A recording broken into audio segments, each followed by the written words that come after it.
Alors, un conseil pour quelqu'un qui souhaite s'installer au Bénin avec sa famille. Un conseil à donner.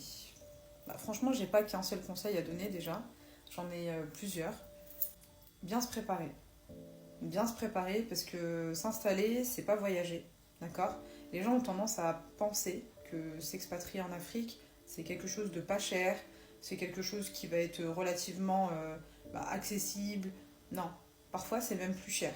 D'accord. C'est vrai qu'au Bénin, il y a encore cette possibilité de pouvoir prendre des appartements, voilà, des maisons pas très chères, etc. Encore, mais ça va pas durer. D'accord. Je préfère vous le dire parce que je pense que les gens n'ont pas compris une chose, c'est qu'un pays, plus il va être justement sous les radars et les gens vont commencer à venir, c'est un peu comme les billets d'avion, tout va augmenter, si c'est pas déjà le cas. Donc il y a ça, il y a le fait de voyager en famille, c'est forcément lié à des enfants.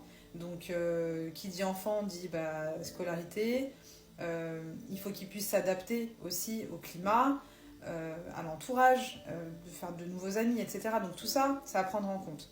Nous, en tant qu'adultes, c'est vrai qu'on ne le remarque pas parce que voilà, on a appris à passer outre la sociabilisation des gens, etc.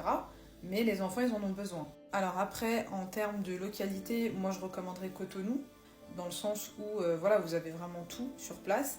Maintenant, si vous êtes excentré de Cotonou, il faut forcément une voiture. Donc il faut forcément être dans un lieu qui puisse être safe, d'accord. Que vous ne soyez pas dans un patelin complètement perdu où vous n'avez rien autour. Parce que voilà, si vous avez des enfants, encore une fois, il y a des choses qu'il faut prendre en compte. Les routes ne sont pas toutes bétonnées, d'accord, comme Cotonou.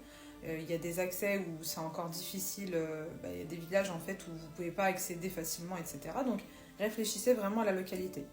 Et puis je vais finir avec ça. Partir pour justement aller au Bénin, donc il faut au moins avoir une stabilité financière. Il faut aussi avoir des projets, d'accord. À moins que voilà, vous soyez, je sais pas moi, prof, que vous soyez dans le BTP, des choses comme ça. Mais sinon, si vous êtes voilà, en mode itinérance, vous savez pas trop ce que vous voulez et vous savez pas combien de temps vous allez rester, il faut absolument que vous puissiez avoir une source de revenus parce que ça peut coûter cher avec le temps. Mais sinon, au-delà de ça, vous pouvez voyager toute l'année au Bénin. Il n'y a pas forcément de période. Enfin, franchement, allez-y. Il n'y a que l'harmattan, bon, entre, on va dire, décembre et mars. Après, il fait chaud, il fait bon. C'est un climat qui est plutôt agréable, surtout en soirée. Et il fait bon vivre. Voilà.